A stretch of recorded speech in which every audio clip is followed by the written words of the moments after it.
Take a moment. Breathe. Now hit like and subscribe, and let the story do the rest. Tell us what you think after. Story 1. The Visitor in the Night. My name's Alex Thompson, and in 2012, I was a mechanic in Riverton, Nebraska, a small town where cornfields stretch forever and the county fair is the highlight of the year. I grew up there, married my high school sweetheart Sarah, and we had 2 kids, Jake, 8, and Emily, 5. Life was simple: work at the garage, home for dinner, maybe catch a game on TV. That all changed one autumn night when I saw something that wasn't meant for human eyes. I was driving home late from the shop after fixing old Mr. Hargrove's truck. The sun had set, leaving the rural highway pitch black, my headlights slicing through the dark. About 10 miles from home, near the old silo on Route 47, I saw a light in the sky. Not a plane or helicopter, but a pulsating blue glow, rippling like water, hovering silently. I pulled over, heart racing, and stepped out into the cool air, the scent of harvested corn sharp. My old flip phone was all I had to capture it. The light descended into the Jenkins field, a mile off, fading into a dark, disc-shaped silhouette, smooth and metallic, the size of a house. A low hum hit me, vibrating my teeth, making my skin crawl. Shadowy figures emerged from the object, small, too thin, moving with an unnatural grace. One turned, its eyes glinting like a cat's in the moonlight. Panic surged. I scrambled back into my truck, floored it, hands shaking, checking the rearview mirror for pursuit. The radio statiseed, spitting garbled voices in a language of clicks and whistles. Bursting through my front door, I found Sarah washing dishes. "Alex, you're pale as death. What's wrong?" I spilled everything, pacing our kitchen while the kids slept upstairs. She thought it was exhaustion, a trick of the light, but I knew better. Sleep didn't come that night. Those glowing eyes haunted me. The next morning, I returned to the field, ignoring Sarah's pleas. The Jenkins land looked normal: crows, stubble, wind rustling, but near the landing site, I found a 20-foot circle of compacted soil, grass spiraled flat. In the center, geometric symbols, triangles and circles, etched deep, not man-made. I snapped photos, heart pounding. Tire tracks led away, fresh and wide, vanishing onto the road. Someone else had been there. I kept quiet. Riverton's a gossip mill. I didn't want to be the town nutcase. But things got weird. My truck's radio played those eerie voices randomly. Jake and Emily mentioned shadow people outside their windows, tall, faceless figures. Sarah called it nightmares, but Jake's drawing of one, long-armed and eyeless, chilled me. I hid it in a drawer. A week later, closing up the shop, a black sedan rolled up, sleek, unmarked, government plates. 2 men stepped out, identical black suits, hats, sunglasses despite the dusk. Their skin was pale, waxy, faces blank. The taller one, Agent 1, spoke in a flat, mechanical voice. "Mr. Thompson, we need to talk about the incident." My gut twisted. How did they know? I played dumb. "What incident?" Agent 1's smile was cold. "The light. The landing. Your photographs." "Who are you? FBI?" I asked, wiping sweaty hands on a rag. They ignored me. Agent 2, shorter, broader, echoed in the same monotone. "Hand over the phone. Forget what you saw. Weather balloon. Weather balloon." My suspicions flared. "You can't take my stuff without a warrant." Agent 1 leaned closer. "For your family's safety, Sarah, Jake, Emily. Forces you don't understand." They knew their names. Fear spiked. I handed over the phone, trembling.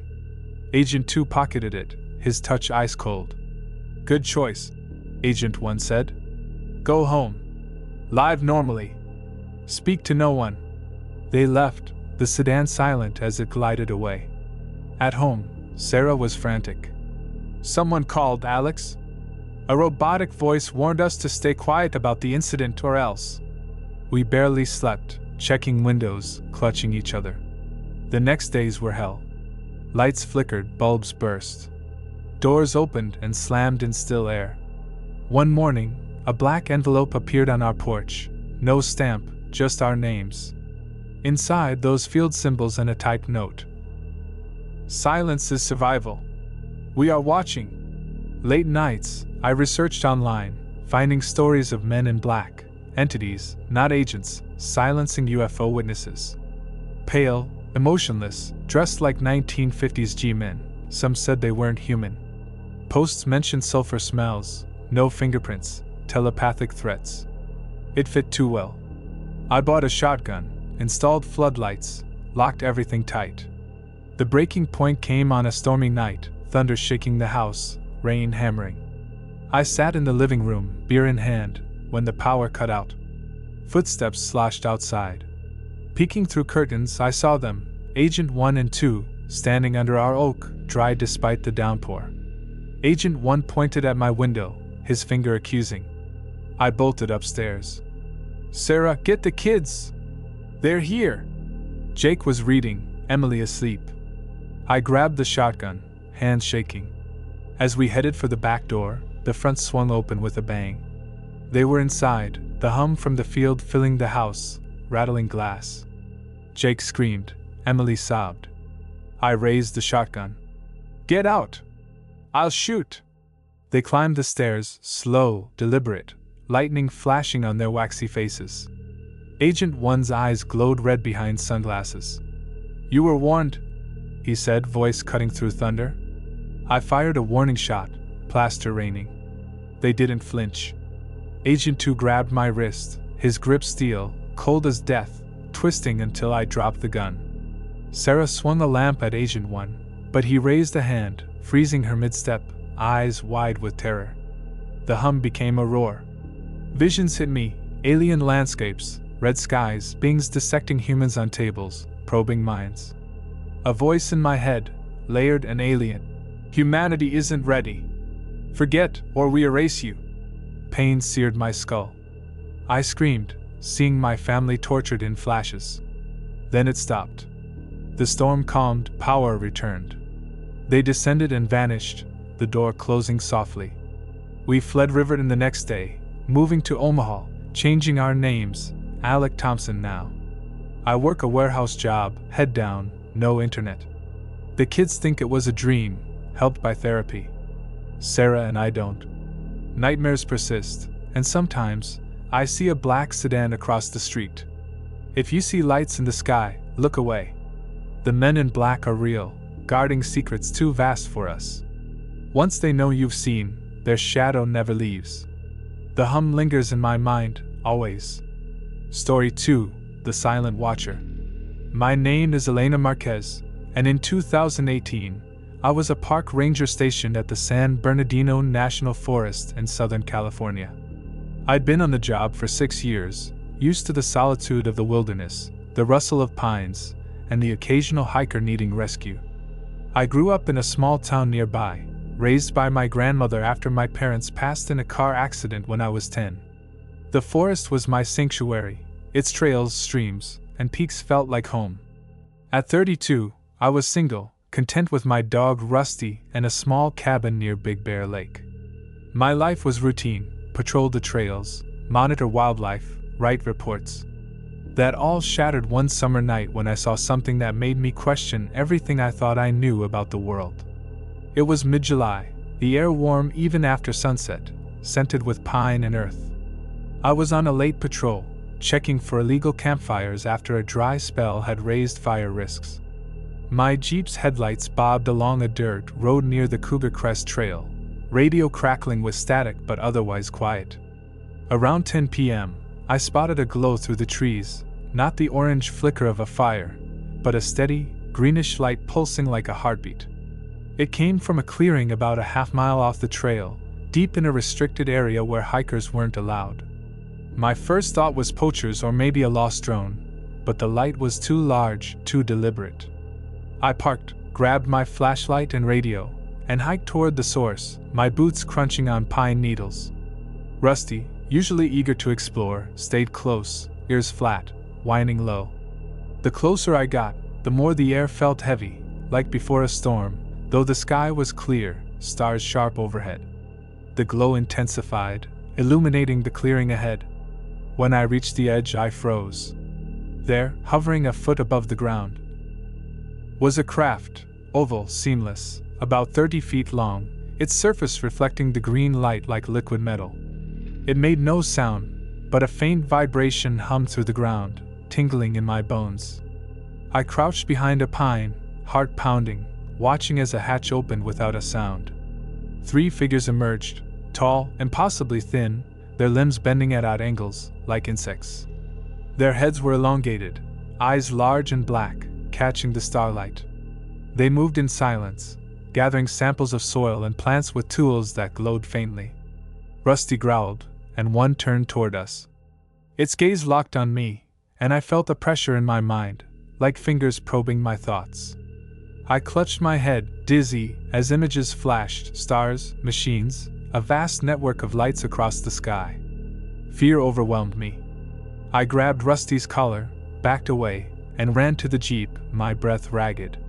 The radio screeched static as I drove back to the ranger station, checking my mirrors for that green glow.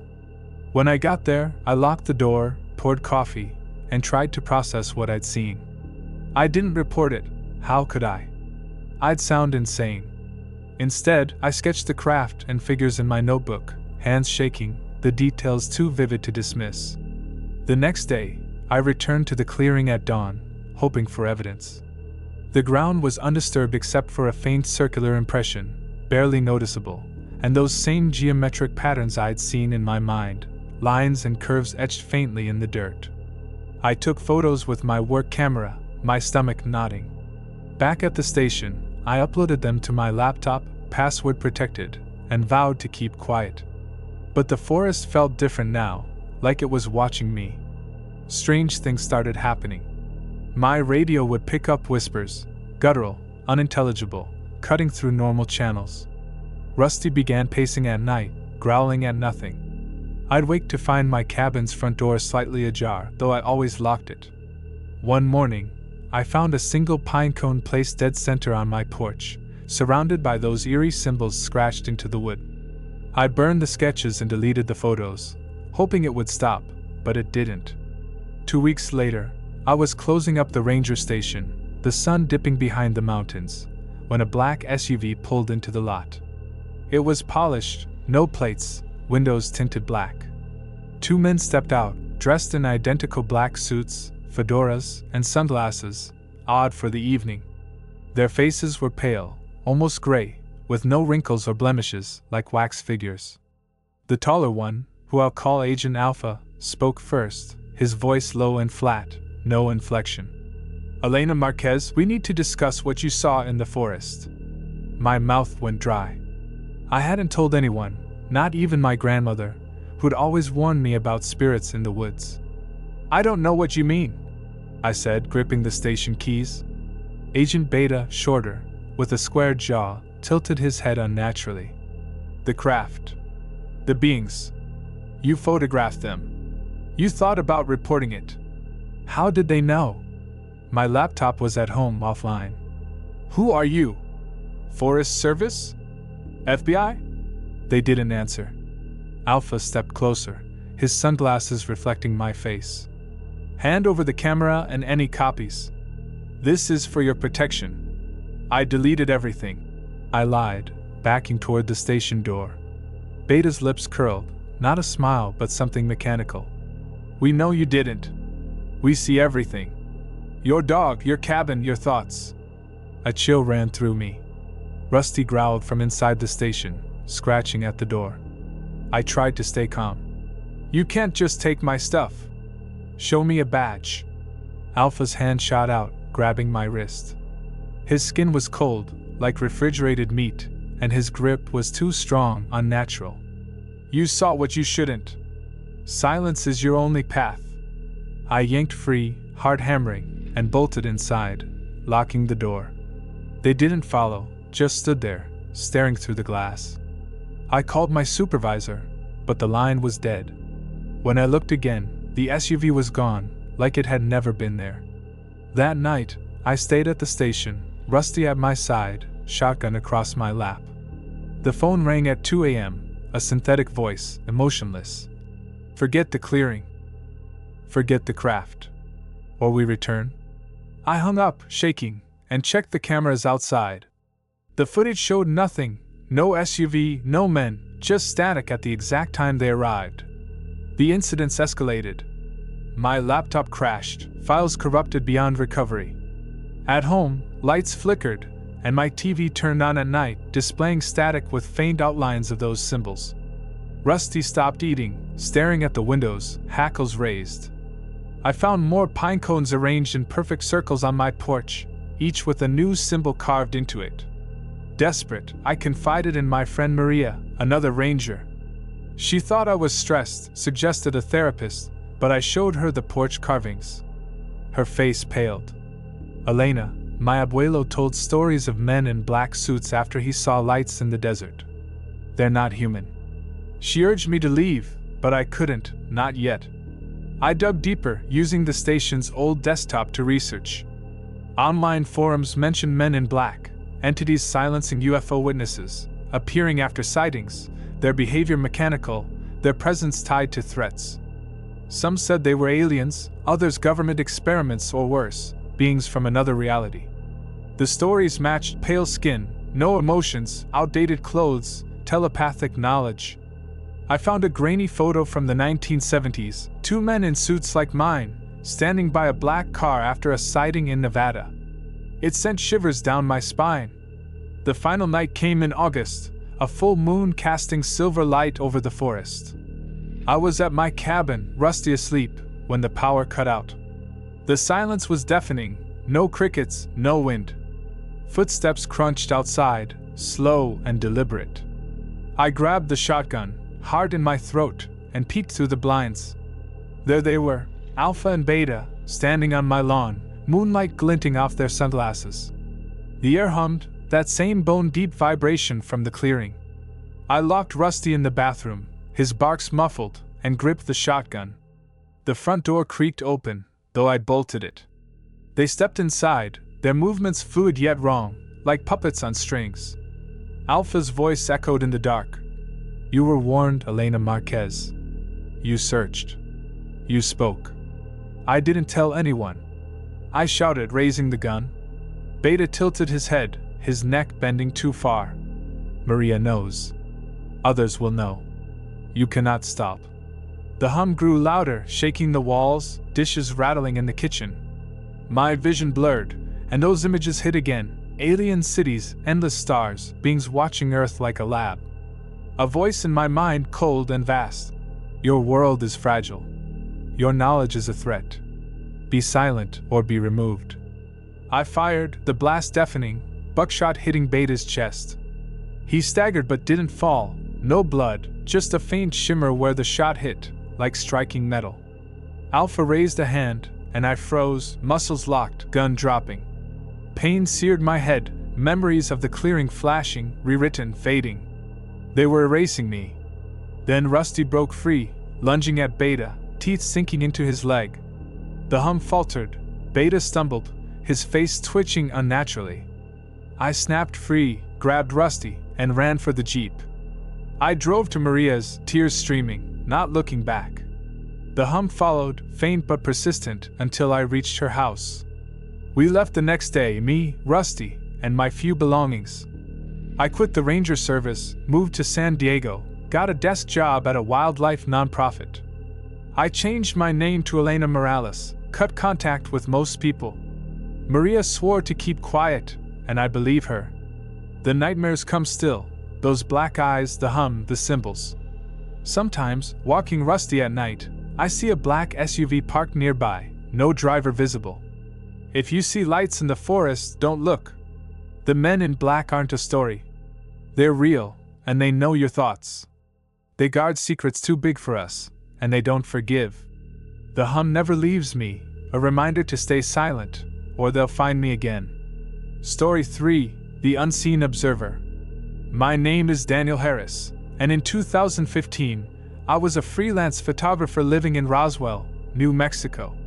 Yeah, I know, Roswell, the UFO capital, ironic for what happened to me. I was 29, born and raised in Albuquerque, but I moved to Roswell chasing cheap rent and the quirky vibe, figuring I could sell some alien-themed photos to tourists. I'd been a skeptic my whole life, raised by a single mom who taught me to question everything. My days were spent snapping desert landscapes, local festivals, and the occasional UFO convention for extra cash. I lived alone in a rented trailer on the edge of town, surrounded by scrubland and starry skies. That all changed one blistering August night when I saw something that turned my skepticism into terror. It was around 1 a.m., and I was out in the desert, about 10 miles from town, shooting long-exposure photos of the Milky Way. The air was heavy, smelling of dust and sagebrush, the only sound the hum of my camera's timer.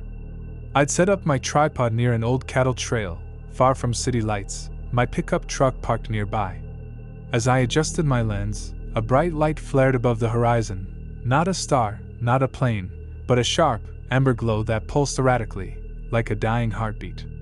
It hovered, then darted sideways, too fast for anything human-made, before descending behind a low ridge a mile away. I'm not stupid.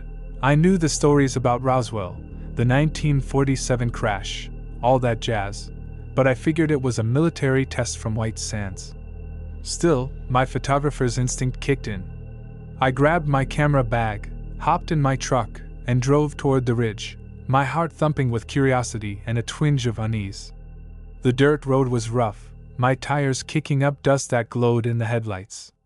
When I crested the ridge, I saw it, a craft, maybe 40 feet wide, saucer-shaped, its surface a dull, non-reflective black that seemed to absorb the starlight. It rested on the ground, silent, no engines, no heat shimmer, just an unnatural stillness. I killed the truck's lights and crouched behind a boulder, my camera's shutter clicking quietly. 3 figures moved around the craft, short, maybe 4 feet tall, with oversized heads and spindly limbs. Their movements were jerky, like stop-motion animation, and their eyes, if you could call them that, were huge, black, and glossy, reflecting my truck's faint outline. One carried a glowing device, scanning the ground, while the other seemed to communicate without sound, heads twitching in unison. I felt a pressure in my skull, like someone squeezing my brain, and a faint whisper, not words, but a sense of warning, urging me to leave. Fear won out. I backed away, stumbling over rocks, and drove home, my hands shaking so bad I nearly swerved off the road. My trailer was dark when I got there, the desert silent except for a low hum I couldn't place. I locked the door, downloaded the photos to my laptop, and stared at the grainy images, the craft, clear as day, and those figures, their eyes boring into the lens. I didn't sleep, replaying that hum, wondering if I'd imagined it. The next morning, I drove back to the site, camera in hand, hoping for daylight clarity. The desert looked untouched, no tracks, no burns, just sand and scrub. But in the exact spot where the craft landed, I found a patch of ground, about 40 feet across, where the sand was fused, like glass, with faint spiral patterns etched into it. I took more photos, my pulse racing, and noticed tire marks nearby, not mine, wider, leading to the highway. Someone had been there after me. I kept it to myself. Roswell thrives on UFO hype, but I wasn't about to become the guy hawking blurry photos at the museum. Besides, I had bills to pay, and my mom, now in a nursing home, needed my focus. But weird things started piling up. My camera would turn on at night, lens extending on its own. My laptop froze, displaying those spiral patterns as a screensaver I never set. At night, I'd hear footsteps outside my trailer, circling, but when I checked, there was nothing, no prints, just that hum, faint but constant. 3 weeks later, I was editing photos at my desk when a knock came at the door. It was 9 p.m., pitch black outside, no neighbors for miles. I grabbed my baseball bat and opened the door a crack. 2 men stood there, dressed in black suits, fedoras, and sunglasses, despite the hour.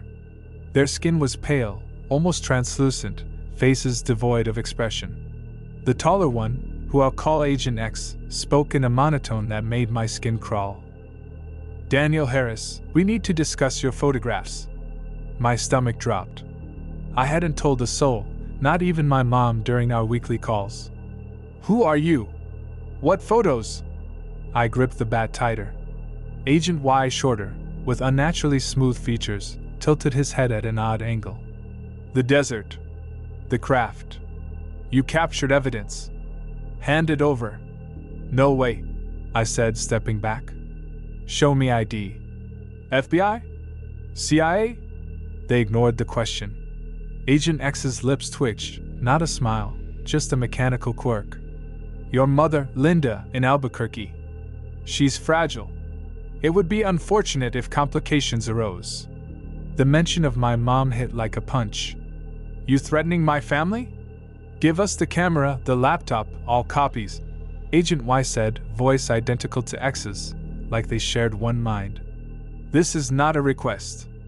I slammed the door, locked it, and shoved a chair under the handle. They didn't knock again, but I heard that hum outside, louder now, vibrating the trailer's walls. My phone rang, a private number. A voice, robotic and cold. Comply, or we escalate.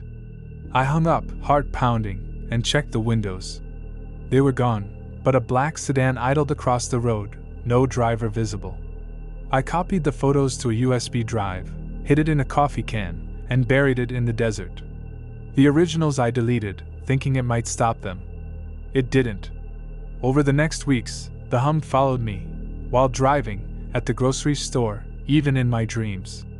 My trailer's lights flickered, and my radio picked up static with whispers in that same non-language from the desert. One night, I woke to find my front door wide open, sand on the floor arranged in those spiral patterns. I started researching, using the library computer to avoid my laptop. Online, I found stories about men in black, not government, but something else, appearing after UFO sightings, intimidating witnesses. They were described as pale, emotionless, with outdated clothes and unnatural movements. Some claimed they were aliens or constructs, enforcing silence on cosmic truths. A 1960s case in Ohio mentioned two men like mine, threatening a farmer after he reported a saucer.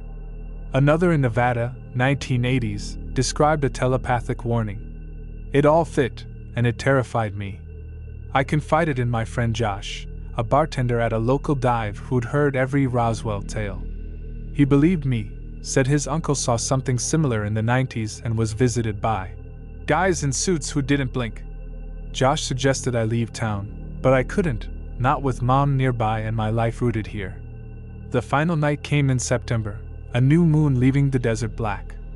I was in my trailer, bat nearby, when the power cut out. The hum returned, so loud it shook the windows. Footsteps crunched outside, circling, deliberate. I peeked through the blinds and saw them, Agent X and Y, standing in my yard, their suits untouched by the dust swirling around them. Their sunglasses glinted, reflecting nothing. I grabbed the bat, heart hammering, and shouted, "Get off my property!" The door burst open, hinges groaning, though I'd reinforced it. They stepped inside, the hum deafening, vibrating my bones. Agent X spoke, his voice echoing in my skull. "You were warned, Daniel Harris. You kept evidence. You spoke to Joshua." "I didn't." I started, but the hum intensified, and my vision swam. Images flooded my mind, the craft, alien labs, Earth under surveillance, humans as specimens. A voice, not theirs, boomed inside me. "Your kind cannot know. Silence, or oblivion." I swung the bat at Agent Y. It connected with his shoulder, but it felt like hitting steel, no give, no reaction. He grabbed my arm, his touch freezing, like liquid nitrogen. Agent X raised a hand, and I froze, muscles locked, bat falling. Pain seared my head, memories of the desert fading, rewritten. They were erasing what I knew. Then my neighbor's dog barked, headlights flashing as a car passed. The hum faltered, and I broke free, lunging for the back door. I ran into the desert barefoot, heart pounding, until I reached Josh's bar. He hid me in his storeroom, no questions asked. I left Roswell the next week, moving to Santa Fe, changing my name to Daniel Hayes. I got a job as a delivery driver, ditched photography, and cut contact with most people. Mom's safe, but I check on her from a distance. The USB drive's still buried. I haven't dared retrieve it. Nightmares plague me, those black eyes, the hum, the spirals. Sometimes, I see a black sedan tailing me, always at a distance. If you see lights in the desert, turn away. The men in black are real, and they're not human. They guard secrets that could break us, and they know your every move. The hum's still there, faint, in the quiet moments, reminding me to stay silent, or they'll come back. Story 4, The Cold Gaze. My name is 𝒉𝒂𝒏𝒄𝒆, and in 2020, I was a graduate student studying astronomy at a small university in Flagstaff, Arizona. I'd grown up in Phoenix, the daughter of Vietnamese immigrants who ran a noodle shop, and I'd always been obsessed with the stars, spending nights stargazing in the desert with my dad's old telescope. At 24, I was working on my thesis, analyzing data from the Lowell Observatory, living in a cramped apartment with my cat, Luna. My life was all about late-night coffee, star charts, and chasing a PhD. That all changed one freezing November night when I saw something that wasn't in any textbook, something that brought strangers to my door who weren't human. It happened during a meteor shower observation at a remote site outside town, high in the ᴡᴇʟᴄᴏ National Forest. I was with my advisor, Dr. Patel, and 2 other grad students, Mark and Lisa, setting up telescopes on a rocky plateau. The air was crisp, smelling of pine and frost, the sky crystal clear, perfect for viewing. Around midnight, as we tracked the Leonids streaking across the sky, I noticed a light that didn't belong, a steady, violet glow, not a meteor's flash, hovering low over a ridge about 2 miles away. It pulsed slowly, like a signal, and moved in sharp, unnatural angles, defying any aircraft I knew. "Dr. Patel, you see that?" I pointed, my breath fogging in the cold. He squinted through his binoculars. "Probably a drone. Kids messing around." But it wasn't. The light grew brighter, then dropped suddenly, disappearing behind the ridge. A low hum vibrated through the ground, faint but unsettling, making Luna, who'd come along in her carrier, hiss softly. Mark and Lisa were busy with their own scopes, but I couldn't shake it. I grabbed my camera, a high-end DSLR for astrophotography, and hiked closer, ignoring Dr. Patel's call to stay put. Curiosity burned stronger than caution. At the ridge's edge, I peered down into a shallow valley. There it was, a craft, egg-shaped, about 25 feet long, its surface shimmering like liquid amethyst under the starlight. It hovered silently, a foot off the ground, no visible engines. A hatch opened, and 4 figures stepped out, tall, skeletal, with elongated heads and eyes like polished obsidian. They moved with a fluid precision, collecting rocks and what looked like plants, their tools emitting faint purple sparks. One turned toward me, and I felt a jolt, like static in my brain, followed by a cold voice, not audible, but inside my head. "You should not be here." My knees buckled.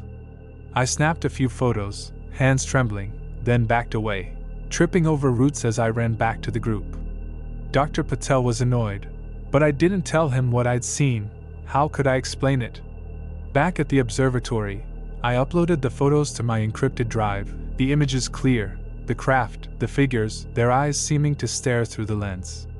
I stayed up all night, heart racing, replaying that voice in my mind. The next day, I returned alone to the valley at dawn, bundled against the cold. The site was pristine, no tracks, no scorch marks, just a faint circle of frost-free ground where the craft had been. Etched in the dirt were symbols, interlocking hexagons and curves, like nothing I'd seen in astronomy or math. I took more photos, my breath shallow, and noticed fresh tire tracks leading to the road, not ours. Someone had followed up. I kept quiet, even to Mark and Lisa, who noticed my distraction but blamed thesis stress. Flagstaff's a small town. I didn't want to be the UFO girl in academic circles. But strange things started happening. My telescope's lens would fog up indoors, showing those symbols faintly in the mist. Luna began yowling at night, staring at the windows. My apartment's lights flickered, and my laptop glitched, displaying static with whispers in an alien tongue, clicks and tones that made my skin crawl. 2 weeks later, I was leaving the observatory late, stars blazing overhead, when a black sedan pulled into the lot. No plates, windows dark as ink. 2 men stepped out, dressed in black suits, fedoras, and sunglasses, despite the midnight hour. Their faces were pale, almost luminous, with no lines or flaws, like porcelain masks. The taller one, who I'll call Agent Prime, spoke in a voice flat as a dial tone. "Rachel Gwynn, we need to discuss your observation." My heart stopped. I hadn't told anyone, not even my parents during our weekly FaceTime. "What observation?" I said, clutching my bag with the camera inside. Agent Second, shorter, with a too-perfect jawline, tilted his head at an angle no human neck could manage. "The valley. The craft. Your images. Hand them over." "Who are you? NASA? Department of Defense?" I backed toward my car, keys shaking in my hand. They didn't answer. Prime stepped closer, his sunglasses reflecting the observatory's red lights. "Your advisor, Dr. Patel. Your parents, Min and Lin. Their safety depends on your compliance." The threat to my family made my blood run cold. "You can't just..." Second cut me off, voice identical to Prime's. "The drive. The camera. Now. Or consequences follow." I froze, mind racing. My drive was at home, hidden in a book. "I deleted everything," I lied, hoping they'd leave. Prime's lips twitched, a mechanical grimace. "We know your actions. Your thoughts. Do not test us." I bolted from my car, locking the doors as I dove inside. They didn't move, just watched as I peeled out, their figures shrinking in my rearview mirror. At home, I hid the drive in a new spot, inside an old astronomy textbook, and called Dr. Patel, but his line was dead. My phone rang minutes later, an unknown number. A synthetic voice. "Surrender the evidence, or we return." I smashed the phone against the wall, shaking. The next weeks were a nightmare. My apartment's power surged, lights strobing. Luna vanished for 2 days, returning with a symbol scratched into her collar. I found papers on my desk, my own thesis notes, but with those hexagons drawn in the margins, not my handwriting. I stopped sleeping, kept a kitchen knife under my pillow, and avoided the observatory alone. I confided in Lisa, swearing her to secrecy. She was skeptical but worried, mentioning her cousin's stories of men in suits after a sighting in Nevada. "Rachel, they're not government. My cousin said they didn't blink, like robots." I showed her one photo I'd printed, and she gasped, urging me to destroy it. I couldn't, not yet. I researched on a library computer, avoiding my laptop. Forums described men in black, entities, not agents, tied to UFO cover-ups. They appeared after sightings, new impossible details, threatened families. A 1976 case in Maine detailed 2 men like mine, visiting a fisherman after he reported a craft. Another in Brazil, 1980s, mentioned telepathic warnings. The patterns were undeniable and terrifying. The final night came in December, a snowstorm blanketing Flagstaff. I was in my apartment, Luna curled up beside me, when the power cut out. The hum returned, rattling the windows stronger than ever. Footsteps crunched in the snow outside, slow and deliberate. I grabbed the knife, heart pounding, and peeked through the blinds. Prime and Second stood in the street, snow falling around them but not on them, their suits pristine.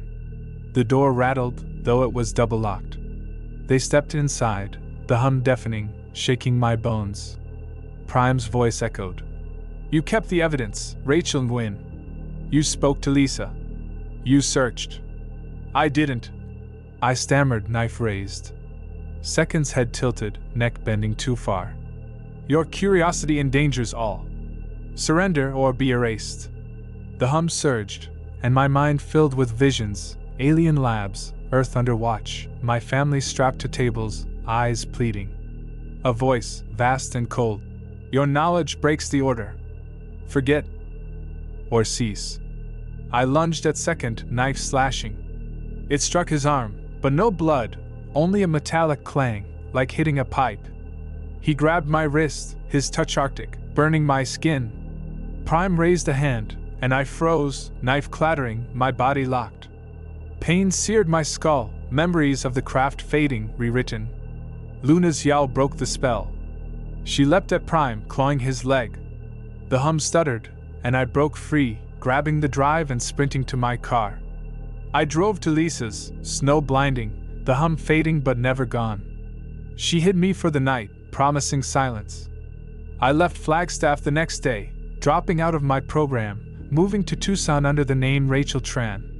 I work remotely now, data entry, no telescopes. I burned the photos, smashed the drive, but the memories linger. Lisa checks on my parents. They're safe, unaware. Nightmares haunt me, those obsidian eyes, the hum, the symbols.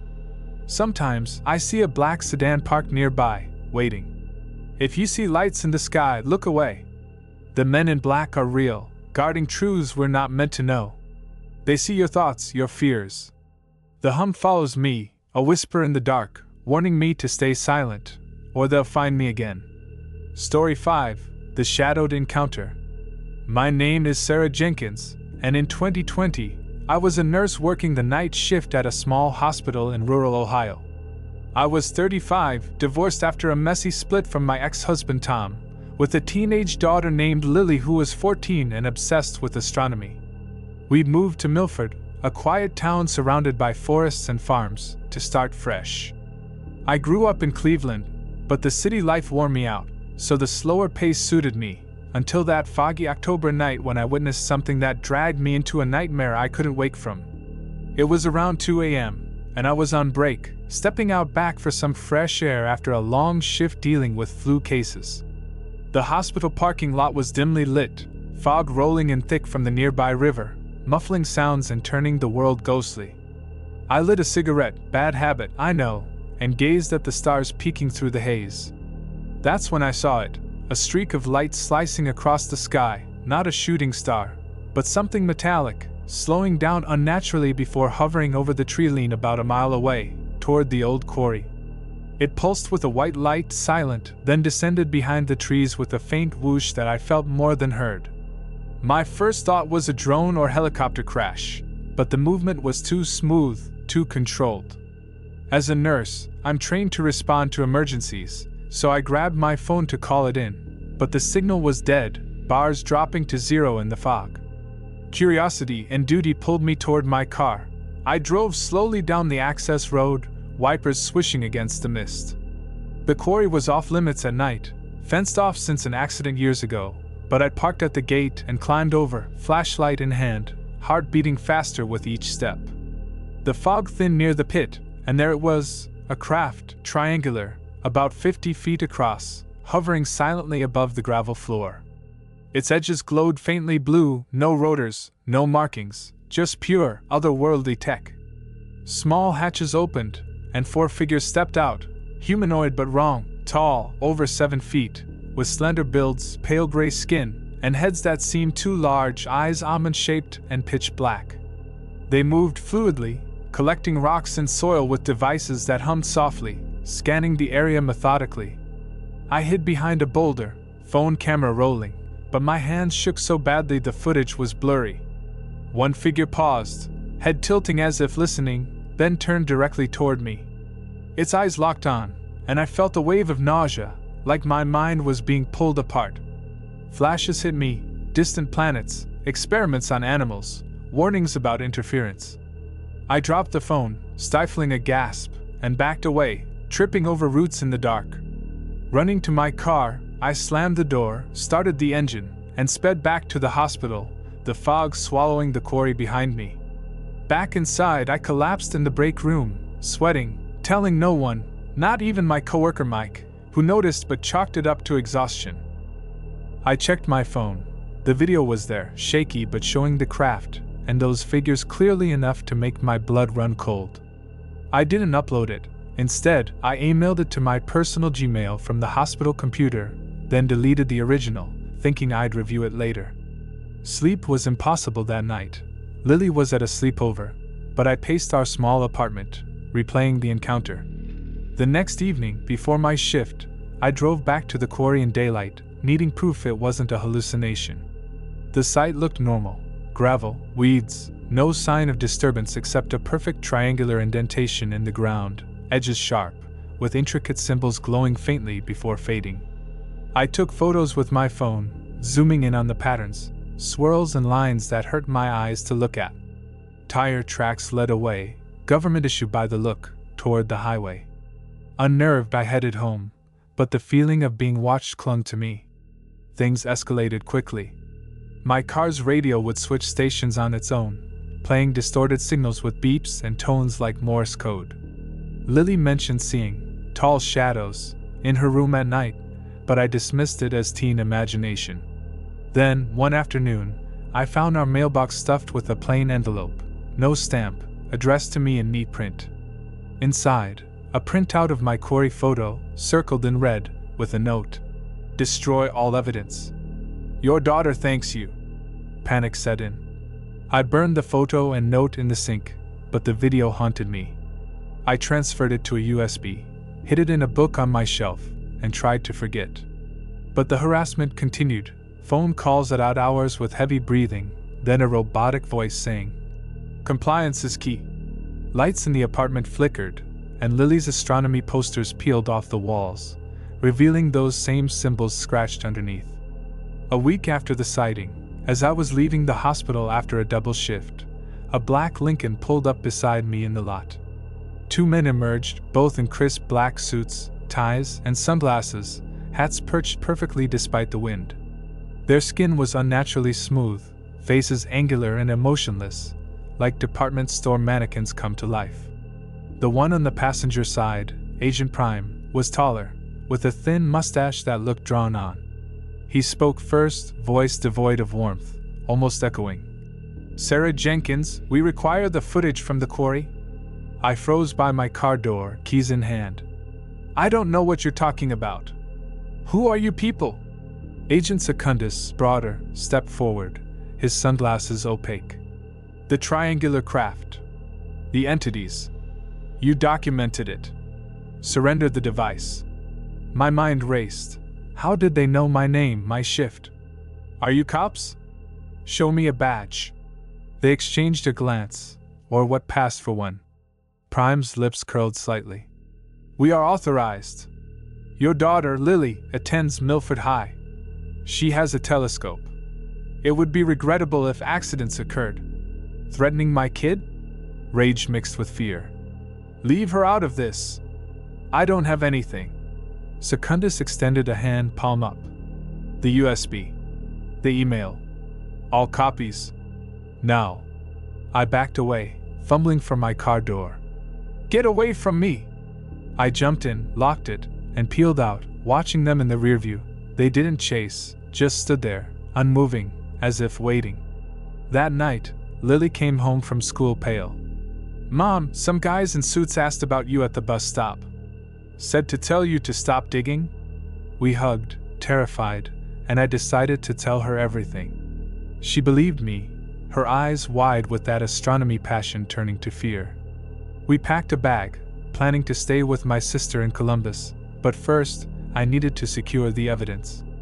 I researched that night, using Lily's laptop incognito mode.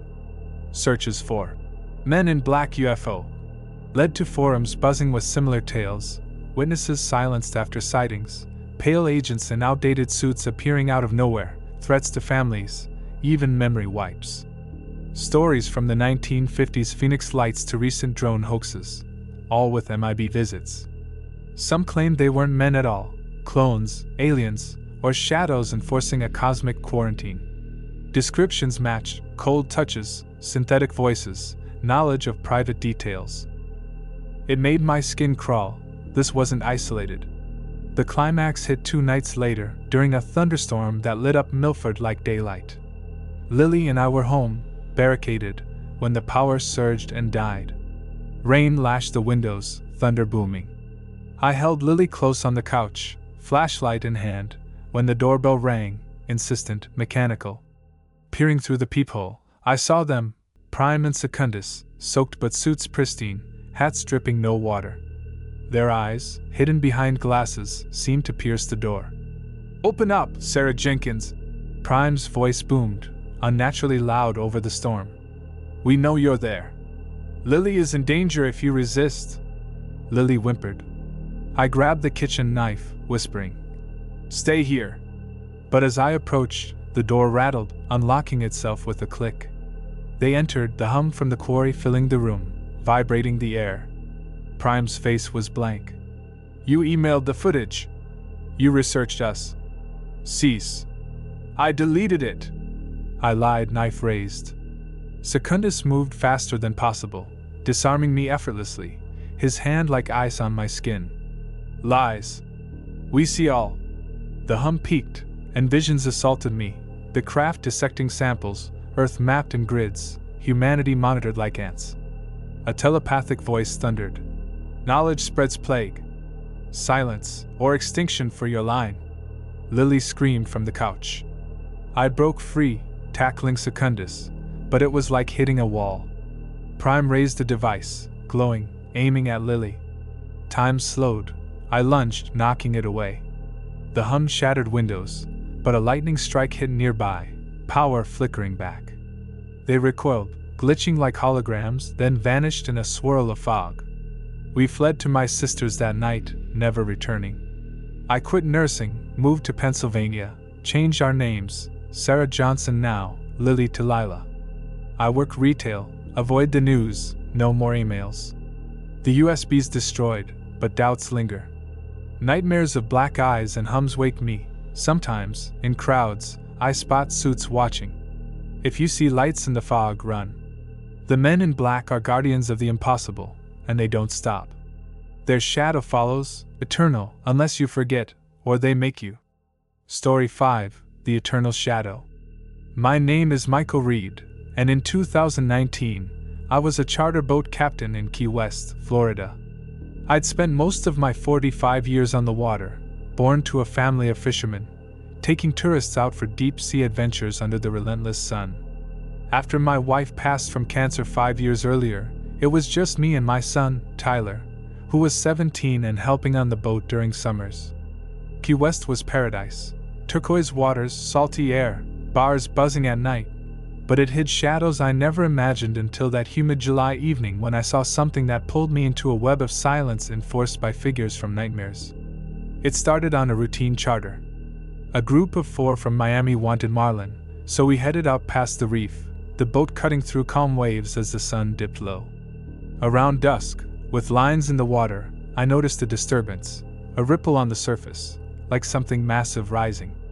Then, a light emerged from below, not bioluminescence, but a structured glow, emerald and pulsing, ascending until it broke the surface.